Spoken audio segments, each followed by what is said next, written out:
Zimbabwe, just like many other countries in the region, also faces challenges in terms of realizing sexual reproductive health services. And one of the most important and key aspects in terms of SRH is access.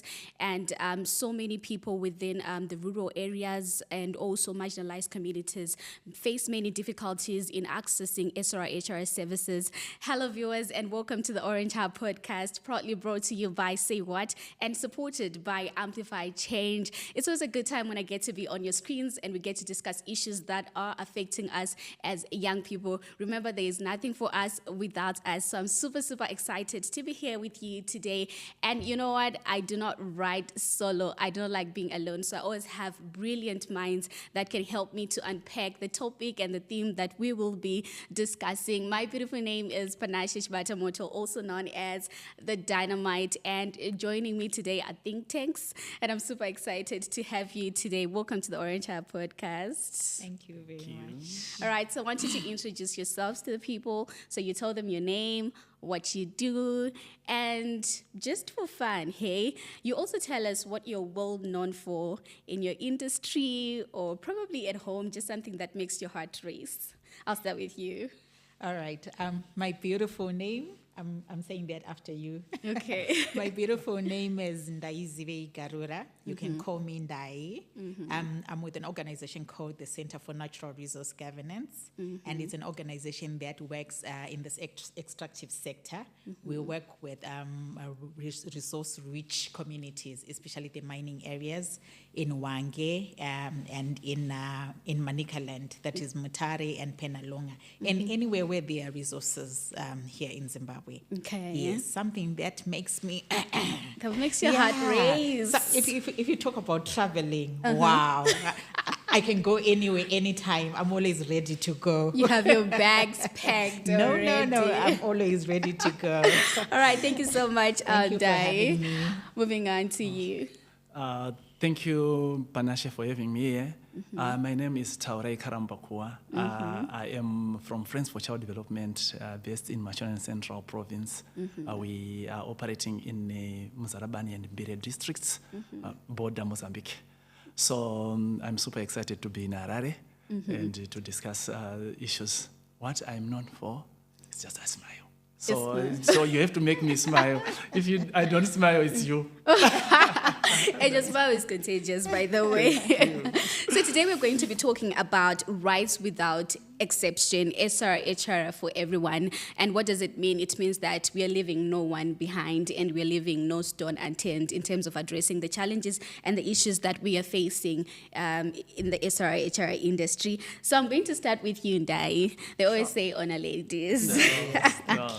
So my first question to you is, when we talk about SRHR, what does it mean to you? What can you say this stands out for you as a person who's in the field? Okay, for me, like you say, that it's about leaving no one behind. It's about having access to SRHR, the services themselves, and ensuring that everyone gets to enjoy their rights. Everyone's SRHR rights are respected. They get to access. There is inclusive.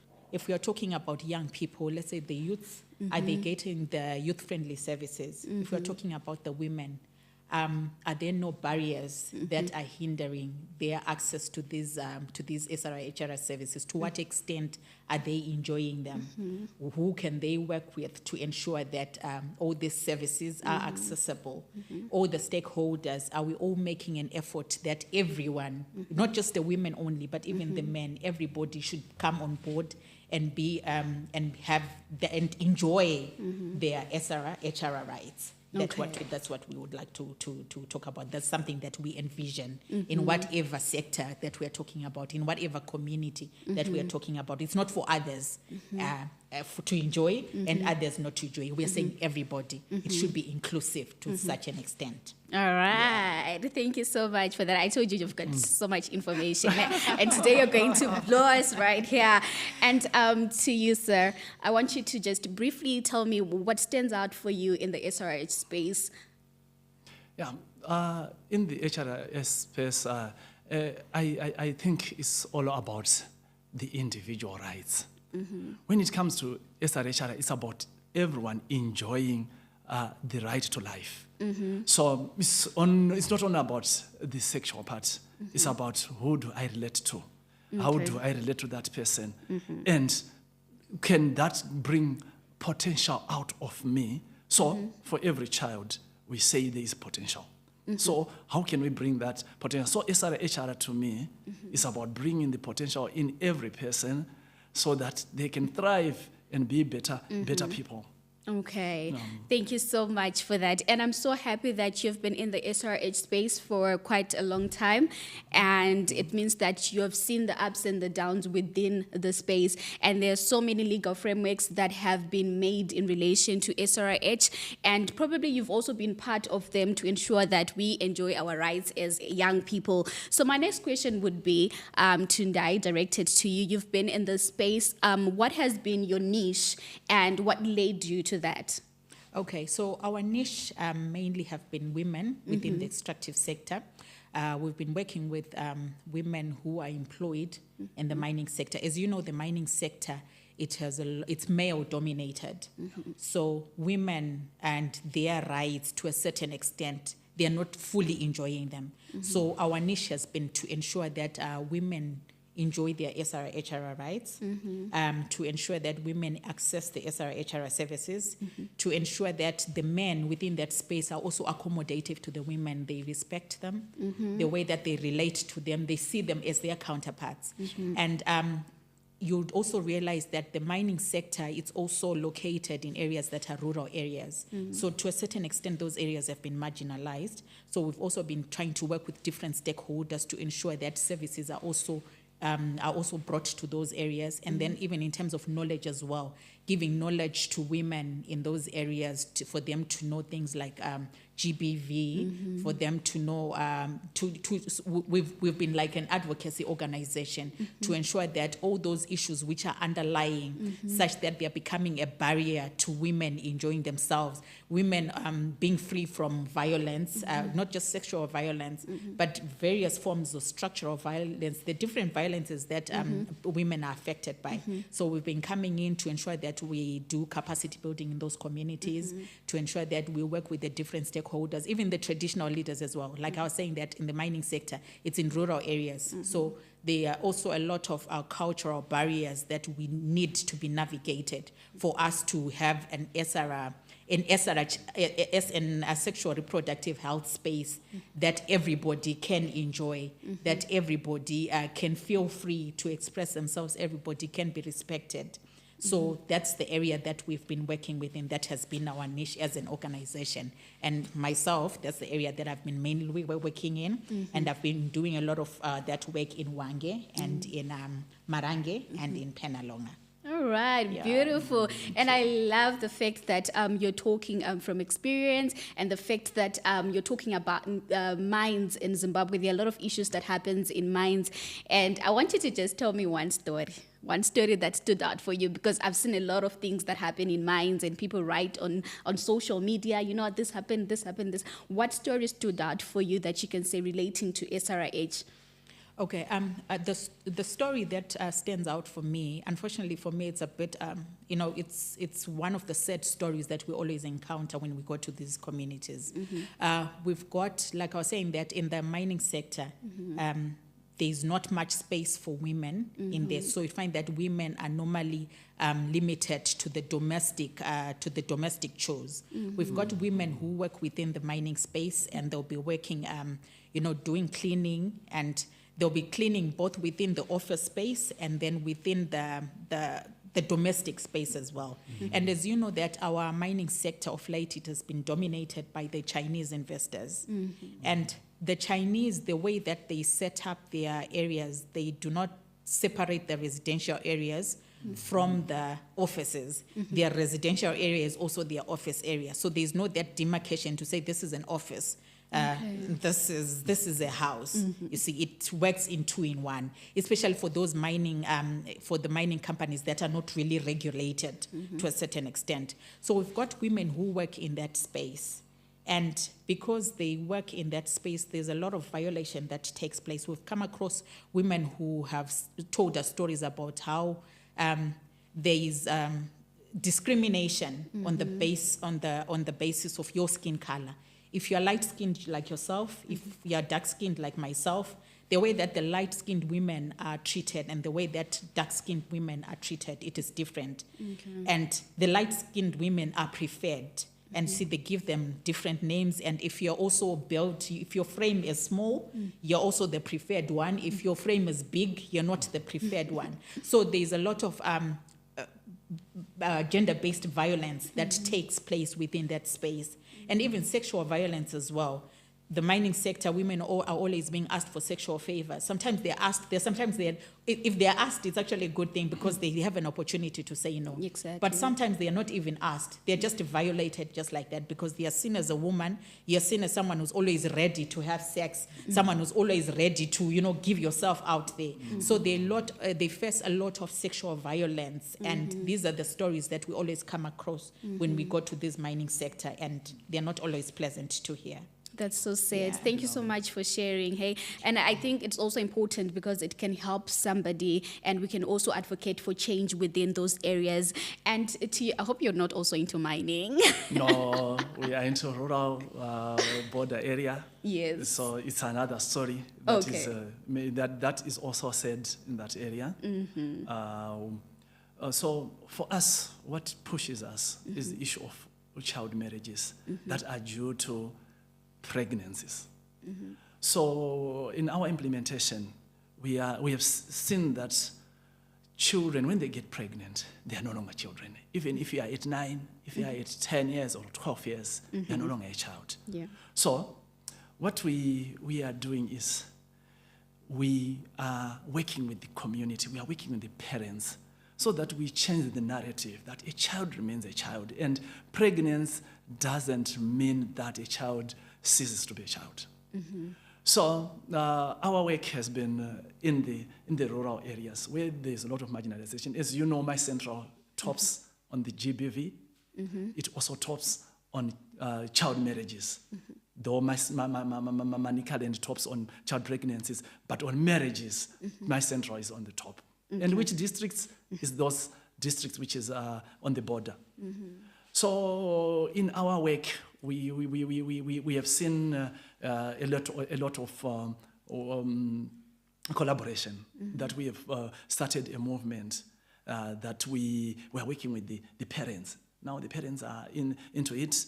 We are also seeing the children who are coming into it as peer educators who go into to report that now there is a challenge there. Can you please come and do something? And we are also having stakeholders who are coming in. So as on the story, as she has said, we have got sad stories of men who are running away. When they impregnate a girl, then it has to be a police case. Then they just go into Mozambique. And you can't trace them. So that's a real challenge which we want we want to see how we can work across the border.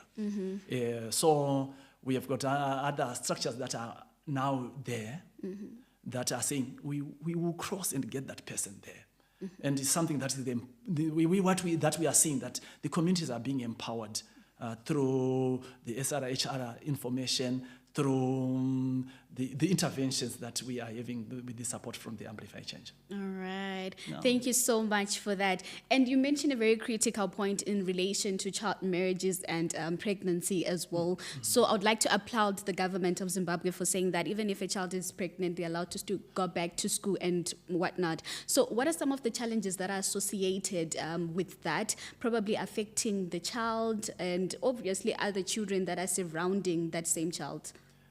Yeah, that one is very interesting. We had to discuss with the children who are in school.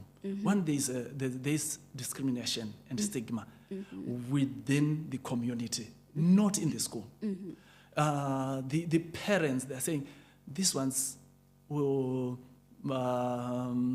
like they will influence our children. So they don't have to be in the schools. So it's something that I think that we need to work on the community to change the perceptions. But the children, they have accepted each other. They are just like another children. And it's something that was interesting. And also the teachers. I think it's a real challenge that the teachers are not accepting these children. The other challenge is when these children are in school, who is taking care of their own children? Okay. Yeah, that's a barrier that is causing them not to go back to school because we don't have daycare centers for these children to go back to schools. So it's another issue that we need to go further and look into so that these children can also enjoy their childhood, while also the newly born children are also enjoying the survival. All right. Thank you so much for that. And one thing I love is that we're always advocating for policy change, and sometimes we come to the realization of those policies, and when we look at them on paper, it's progressive. We have a way forward, what we need to do. But when it comes to implementation, there's always a problem. And I always say it's good that we sit down and we talk, but after we're done talking, then what's next? It's always important that we take action and we collaborate as individuals, we collaborate as organizations, so that we ensure that we take action and we implement whatever that we would have discussed. So I'd like to hear from your own view, Ndai. We said policy is progressive on paper. What do you think might be happening that is hindering the implementation of policies, SRHR policies in Zimbabwe? Okay, I think one of the things that might be hindering the progress that we are making might be around the issues to do with patriarchy. I mean, Zimbabwe is an African country, and to a certain extent, we've got policymakers who are men. Yeah, we have more men. male-dominated. It's male-dominated. And even in our government, in our different sectors, we have more men. So when it comes to some of the decision-making processes, to a certain extent, they are not really embracing them to the extent that they are supposed to be embracing them, because women are supposed to be seen to be behind, you see, listening to men and all those things. I will not break them down because we all know how it is. Yes. But we really have been making progress. Like for ourselves, we really want to applaud the work that we've been doing through support from Amplify Change. We've been working with the Gender Commission, and the Gender Commission is progressing in breaking all those barriers. And we've also done some capacity building with local leaderships who are our chiefs. So because we have representation of chiefs at the grassroots level, we've got representation of chiefs at the Senate level, at the parliamentary level. All those are policy making bodies. So at least there's that influence that we're able to exert from the grassroots level right through to the top. So to a certain extent, we will be making progress. It's something that cannot be achieved within a day. But definitely, as we continue doing the work, we've been trying to do community policy or community dialogues. We've also been trying to do things like paralegal training. So coming up with interventions as different organizations, as different stakeholders, working with the government, working with the CSOs, working with the communities, everybody coming on board to influence at different levels. I am sure that's something that we will be able to make progress. And maybe when we have conversations 10 years from now at the same spot, we'll be at a different level. There will be that realization of the importance of SRHR in our country and beyond. Yeah, true. And I always like starting conversations from how far, right? We had a discussion, so how far, where are we right now? And it's always important that we keep track of the progress that we are making. And let's talk about exclusion in communities and also SRH. So most of the times, young people are excluded and they don't have enough resources to actually realize their SRH services or even access to SRH services. How does that affect their mental health in the communities that you're working in? When it comes to issue that you have talked about, resources, because resources are affecting availability, accessibility, acceptability of SRHR in our communities. So, first of all, there are no spaces where we have got discussions between the policymakers, the duty bearers and the children. So the first thing is we don't have the platforms. Secondly, we don't have we are seeing rural areas, the facilities, they are far away. For example, in Mbire, we just have some clinics that are some 30 k's apart, and the children cannot access. And we should be having some mobile clinics, but because of resources, that's where the challenge is coming. And also, issues of friendliness also comes. So, are the service providers able to provide youth or child-friendly services to the children? For example, someone will be saying, you want to access a condom, and you are informed too. You cannot do that. And there is also the unclear policy, especially on access, like the one currently. How do you access? You have to get consent. But sometimes a child is already sexually active, but you have to get a condom. You need. So those are some of the challenges that we are having. So those are the barriers that we have. And I think it's something that will keep on it for pushing for advocacy and to also seek accountability from government. What I think is we need accountability from the government so that they can do something, especially the government at local level, the councils, and also at the highest level from the Minister of Finance. Okay, so in terms of also their mental health, because remember, over the past years, mental health has gained popularity within the industry. So how do you think they are also affected, young people, when they do not access these services? Yeah, for young people, I think the issues of mental health are real. And those are the ones that are causing them to get into drugs. The challenge is especially when it comes to pregnancy. Children are isolated. And to access the service, mental health services, they are not there. Mental health services, what I can say is in the rural areas, they are not there. And the nurses are just a few. So I think there's a real challenge, which we as an organization, we still also need to work on our capacity on that side. So maybe Ndaiken and other partners can also help us in that side of mental health so that we can address the issues that the children are facing. And it's very critical that we have mental health services in every corner, because I think everyone, even if probably you might be a counselor, but at some point you also need those services, because we're going through a lot each day. Each day is coming with a whole lot of things, and sometimes you need to de-stress. You just need someone to talk to, and it's very important that we have mental health services in and around Zimbabwe. And moving on to you, Ndai, I love the fact that you elaborated on cultural barriers, especially in mining areas, and how it affects women. So I want you to probably share with us how best can we overcome these cultural barriers, especially which are hindering women from achieving their sexual reproductive health autonomy. Okay, I think when it comes to culture, that is something that cannot be done by an individual or a particular group of people, but that's something that needs a collaborative action.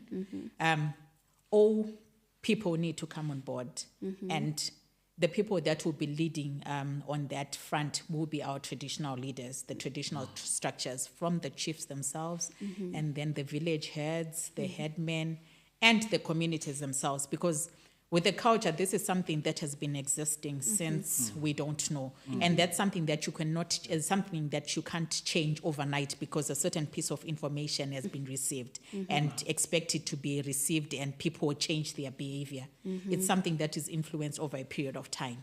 And I would like to mention that it's not that when it comes to SRH, we are not saying we we disrespect our culture as a Zimbabwean people, or the different cultural groups that we have in Zimbabwe, be it the Ndebele, the Tonga. We've got our way of living as a people, but what we are saying is we need to fuse the two and embrace the good changes that have come up when it comes to SRH, especially that this is something that protects our women, something that protects our youth. So this is something that protects our future as a people, as the different cultural groups.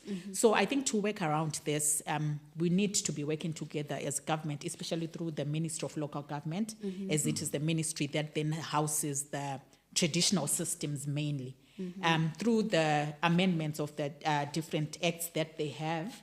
And then, so we're saying through policy, and then through knowledge and advocacy, where we can at least influence behavior change for people to be able to embrace. Like the issue that was talking about young people and accessing youth-friendly services. You'll find that when you go to a certain community, maybe someone who's 19-year-old is regarded as a young person, but if you go to another community, that 19-year-old is already maybe a mother or a father of 2 children.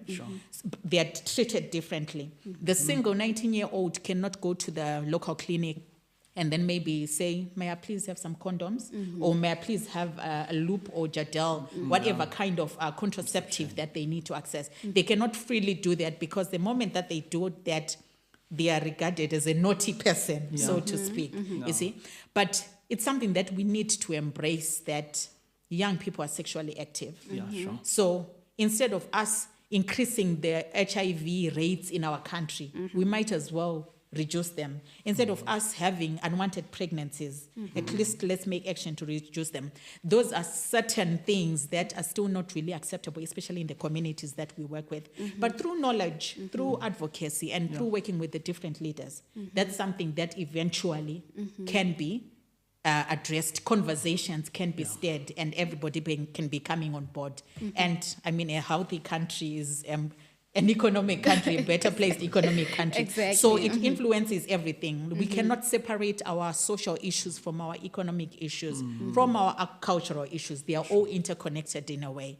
So there's need for us, I think, to have that holistic approach from every angle, be it us, the partners, the CSOs working in the grassroots, be it the private sector who are coming up with CSO initiatives in those clinics. Are they also looking at those components of SRH to say, on such and such a day, instead of waiting for outreach from government, our government is already constrained. They cannot bring all the resources. They cannot bring the contraceptives.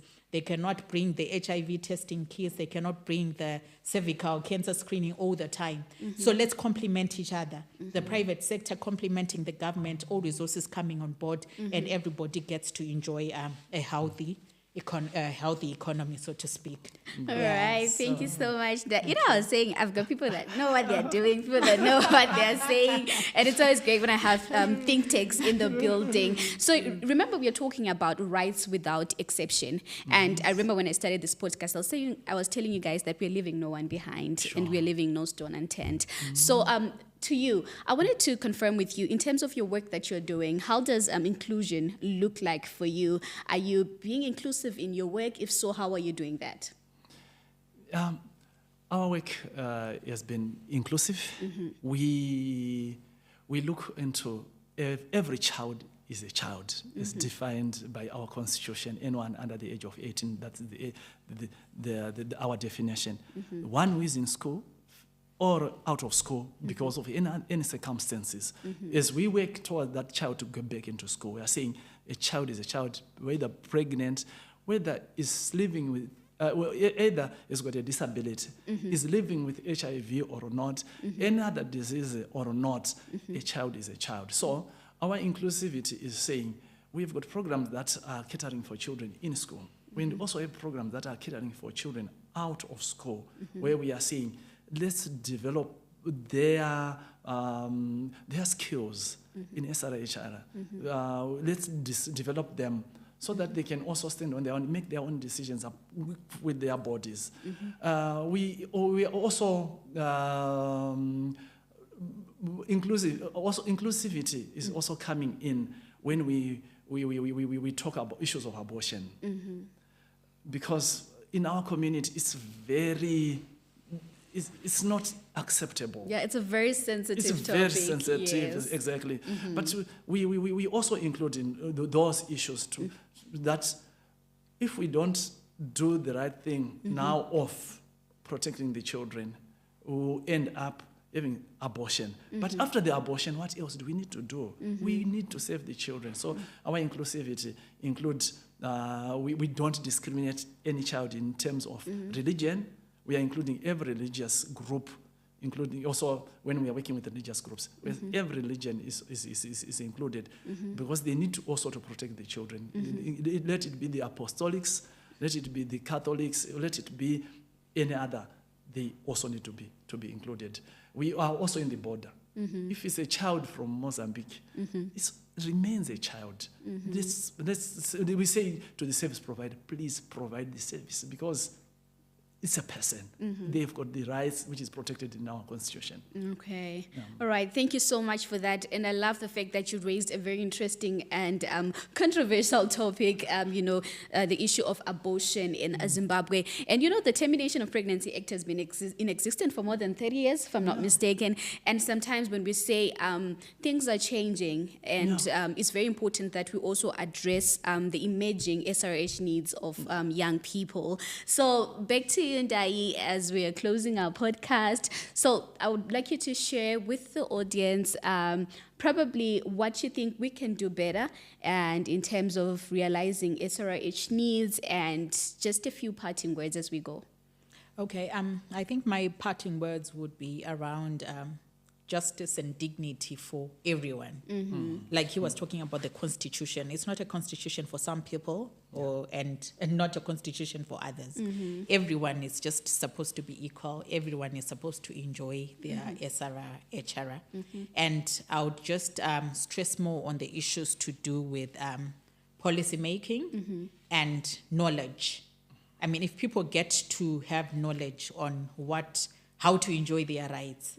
And then if the enforcement agents and the regulatory bodies and those who are supposed to provide what needs to be provided, I think if we converge, all of us will be happy. And I think when it comes to SRHR, we'll know everyone has been included. No one has been excluded. No one has been left behind. There's justice and dignity for everybody as a Zimbabwean. All right. Thank you so much for that. And what would you say is your parting words?